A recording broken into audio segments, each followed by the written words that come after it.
Hello everyone and welcome back to the channel. My name is Lollipop and today we're going to be doing some tests on the Addmotor M-81 electric cargo bike. Now if you've been following my channel, you'll know that I've already made two videos on this bike. One where I introduced the bike and all of its cool features, and another where I used the bike to transport some fun stuff. Now in my last video, I rode about 22 miles and only lost a fifth of my total battery life. So in this video, I'm super excited to test out the actual range of this bike and see how far it can go, as well as the top speed and all of the 7 pedal assist modes that this bike has to offer. I'll test out all of them and see how fast the bike goes. So let's get into it. First, I'm going to start off with the top speed test since they will be a little quicker to do, and then I'll move on to the range test and we'll see how this bike does. All right guys, here is the M81. I found a pretty straight and flat road to conduct the speed test on, and I actually already did the range test. I'll add that footage in later, but that's why the battery's at full right now. But here we are on pedal assist 1, so let's just start riding the bike and we'll see how fast it goes. So it's going to start it off, and I'll basically just see when the motor stops kicking in. We're at 7.3 miles an hour, 7.5, 7.8, still going. 7.8, kind of just staying there, 8 miles an hour. Okay, so pedal assist 1 is basically 7.8 to 8 miles an hour. 8 miles an hour should be the top end of that limit. All right, back at the start, pedal assist 2, starting to ride the bike now. And already past 10 miles an hour, 10.8, 11. Okay, it's kind of staying at 10.9, 10.8. So 11 should be the max on pedal assist 2. So we got 8 and 11. Okay, back again, pedal assist 3. Gonna start riding up. And immediately we're at 14, 14.5. Let's see. Seems to be a 14 actually. So around 14 for pedal assist 3. And now we're on pedal assist 4. Let's do this. Going up, past 10, past 12, past 14. And 17.8. Okay, looks like 18 is going to be the limit for pedal assist 4. All right, pedal assist 5. Let's get there. And we are at 20. Almost 21 actually. 22. Seems to be around 21 or 22. I'm gonna do another test going back. Yeah. Pedal assist 5 is actually gonna be 22 miles an hour, which is pretty high already. So I'll see what pedal assist 6 does now. I'm assuming it'll be like 25. Let's see.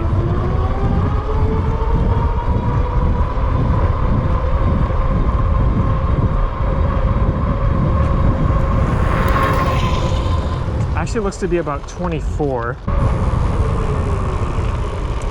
It's somewhere between 24 and 25. You get the idea though. And then finally, pedal assist 7 should be the max of 28. Let's see if we can actually get there by the time this road ends. Woo!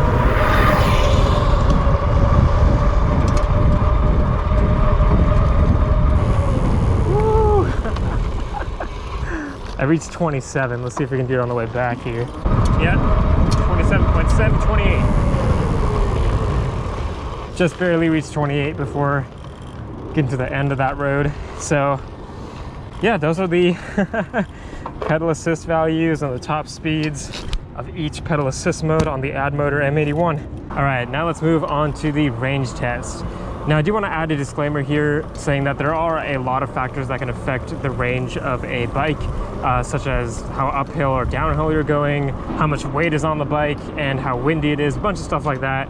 So I will mention that I weigh about 145 pounds, and I will be riding here and there with my friend as well on the back seat, because I do want to kind of test the bike out and its range the way normal consumers would ride this cargo bike. And obviously a cargo bike is meant to, you know, carry cargo. So I'm going to be riding it a little bit with some with my friend on the back, which would bring the weight up to like 250, 260 pounds in total. But I will mention how many miles I did ride with that extra weight. And on that note, I'm also mainly riding on flat roads, not really going that uphill or downhill. Sacramento's pretty flat. Maybe on some light gravel paths and things like that, but nothing too crazy that would really affect the range a lot. and it's not a windy day today either, so pretty good parameters for a range test. Now the company claims a range of about 80 miles using pedal assist 1 only, but I'm mainly going to stick in pedal assist 4 and 5, and I'm also going to use the throttle a lot, more so as needed, but basically whatever makes me comfortable on the bike, since I do want to test out the range the way a normal consumer would test out the range. And I feel like most people aren't just going to stick to pedal assist 1 the entire time they're riding this bike unless they're extremely conservative with their range. But I really just think it's more fun to ride an e-bike going faster and using the throttle, and it also makes it a lot more easy to ride the bike and just be more relaxed on it. Now the cool thing is that in my previous video I rode the bike for about 20 miles using pedal assist 4 and 5 and using the throttle as well, mainly using the throttle actually, and the bike only lost 1 bar on its battery life after about 20 miles, and 8 of those miles were with my friend on the back as well, so that extra weight. However, I got on the bike again this morning, and there is another bar on the battery life that went down, so maybe it took a little bit to load, but we'll see what it takes to get this battery to fully die out riding the way I was in that video. So I'm basically just going to continue from the previous video and continue the range test, since I'll basically be riding the same way I was in that video. So we're currently at 22 miles on the trip odometer, and we have 3 bars out of 5 for the battery life. Now it's going to take me a while to drain this bike's battery entirely, so I'm not going to make this video too long by showing you like that entire thing. Maybe I'll show you some fast forwarded clips of me riding with it, but I'll pretty much just record as needed. There are some clips here and there of things that I think are cool or worth noting, and I'll of course record whenever I notice another bar on the battery go down.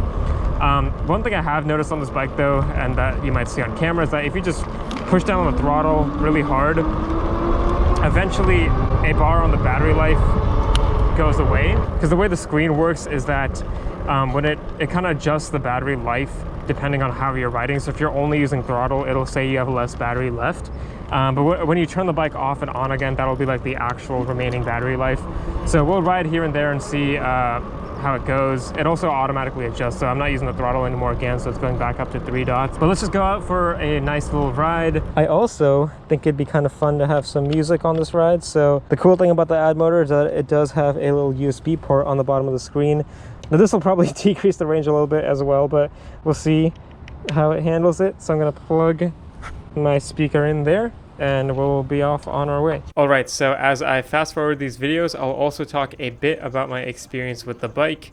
But I did say some stuff here and there while I was actually riding the bike, so I will include those little commentaries here and there in between my voiceover. So in my previous video, I started at my apartment in Sacramento and then rode the bike trails and roads to get to my work at Trek Bicycle. And then I went to a nearby park and showed off some of my parts. I rode around a bit here and there, and then I eventually went all the way back home. After that, I also rode with my friend for about 8 miles to go get food and come back home. Also go to another park in between to eat the food. So I definitely got a lot done in my last video, all on that one full charge as well. This is the cool thing about biking around. I mentioned this in my previous video, but you just find new places that you didn't know about. I didn't see this bike path before when I would drive down this way. So it's kind of cool to ride on it and explore more stuff. And in this one, I rode with my friend the entire time and began at my apartment again and went all the way to a grocery store, which is about 7 miles away from our home, a little bit more than that. And we rode all the way back as well. But yeah, overall, the ride was very comfortable and relaxing, and I had a good time the whole way through. The only moments that were sketchy were when there were no bike lanes on the roads and a lot of cars were passing by going pretty fast. All right, it looks like the battery went 1 bar further down, and it looks like it's not resetting. So we're at 27 miles. It took about 5 more miles to reach another bar down, which is a little strange, but we'll continue riding and observe that and see what happens. But considering how fast this bike can go, 28 miles per hour as a max limit, it's usually not too big of a deal, and you won't really piss off many cars if you go on the road for a little bit. For example, here when I was crossing over a bridge, you can see that there was no bike lane. There was a sidewalk that I just missed and should have went on actually, but there were cars coming pretty close to me and zooming past, so that was a little sketchy. And also over here, same thing, no bike lane. This is kind of like an entrance to a freeway, so a lot of cars were around this area and there was a lot of traffic. Some construction going on around here as well on the way back. I was basically really close to some cars because there was a lot of construction cones and other stuff blocking the paths. But besides those sketchy instances, I was able to find bike paths most of the way through, or specific bike trails for, you know, bikes and runners and joggers and things like that. And most of the time it was a really nice way to get there, and I had a lot of fun. Definitely saw some cool views and stuff like that, and had a great experience being outdoors on the bike instead of taking a car all the way to the market like I usually do. So we made it to our location, still 2 bars of battery, 31 miles on the odometer. All right, had some fun at the market, gonna get back on the bike, pedal assist 4 again. Still 2 bars on the battery life. It's kind of going back and forth between 2 and 1. We're at 31 miles, so let's go ahead and ride the rest of the way home, and I'll see where the battery is then.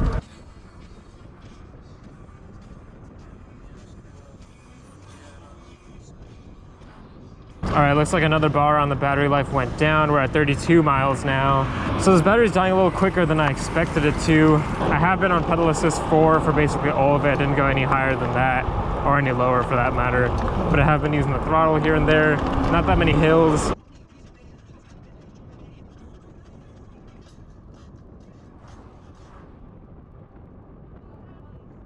Okay, so we just reached 36 miles and there's still 1 bar of battery left, but the bike is basically not letting me move at all. No matter what pedal assist level I'm in, I'm basically pedaling the bike as normal. All right, so my GoPro also died, but I'm gonna try using my phone to record. And yeah, it looks like the bike is not really responding to anything. So essentially 36 miles on the odometer is basically when this bike died, using pedal assist 4 and 5 and the throttle. Now that was like half the time with around 250, 260 pounds. But yeah, I guess that's basically the full-on range of the Addmotor bike, riding with mainly throttle, of course, so that's still pretty good range if you're mainly going to use the throttle. Now if you do want to conserve the e-bike's battery, of course you can use pedal assist 1 or 2 or 3 for most of your riding and prolong that life, but 36 miles is not bad. All right, so pedaling the bike back home, there were a few hills I had to climb up, but honestly, it was surprisingly not too bad. Even with an 80-pound bike and my friend on the back, I was able to make it up all the hills fine. I definitely strained myself a little bit and got tired, but I wasn't as bad as you might think. And actually, I'm in pretty average shape right now. I don't ride as much as I used to, so I think it's definitely doable with the drivetrain that comes on this bike, because you do have some easy gears for pedaling up those hills. It's obviously not ideal, but it's good to know that if your battery does ever die, you're not going to really be stranded. You could actually pedal the bike home, especially if you don't have a whole nother person with you. Okay, so let's talk results. The Addmotor completed a total of 36 miles on a full battery charge. Of those, around 20 miles were with 145 pounds of weight, so just me alone, and about 16 miles with around 260 pounds of weight, so me and my friend combined. Now looking back at the ride, I'd say that I used the throttle about 70% of the time actually, and the pedal assist levels 4 and 5 about 30% of the time, so considering that, this range value of 36 miles is actually pretty good. And I have watched a lot of other range tests from other YouTubers on electric bikes that are within the $2,000 price range, and honestly this bike does really well compared to those. For example, Johnny Nerdout did a test on the $2,000 Radwagon 4 from the Rad Power Bikes brand, which is a really popular brand for cargo electric bikes especially. And in that video, the bike on full throttle lasted about 20 miles. So riding the way I did in my video, the Radwagon probably would have lasted around 30 miles or even less than that. I've also seen some range tests on cargo bikes from Unirao. For example, the $1,700 Unirao Max cargo bike, and that one on full throttle lasted about 17 miles, so much less. And then Electric Bike Report conducted a range test with throttle only on the $2,000 Hemiway Zebra, and that bike lasted 26 miles. Hemiway is known for their longer ranges, so that does make sense, but that bike isn't even a cargo bike, so I'd say this Addmotor performs pretty well in comparison, especially for a bike that is this heavy and large, and even while carrying full cargo. So overall, I do think that this bike has a great range and an amazing top speed for sure. But that is it for this video, everyone. So thank you all so much for watching, liking, and subscribing. I hope all of you have a great morning today, and remember to keep biking.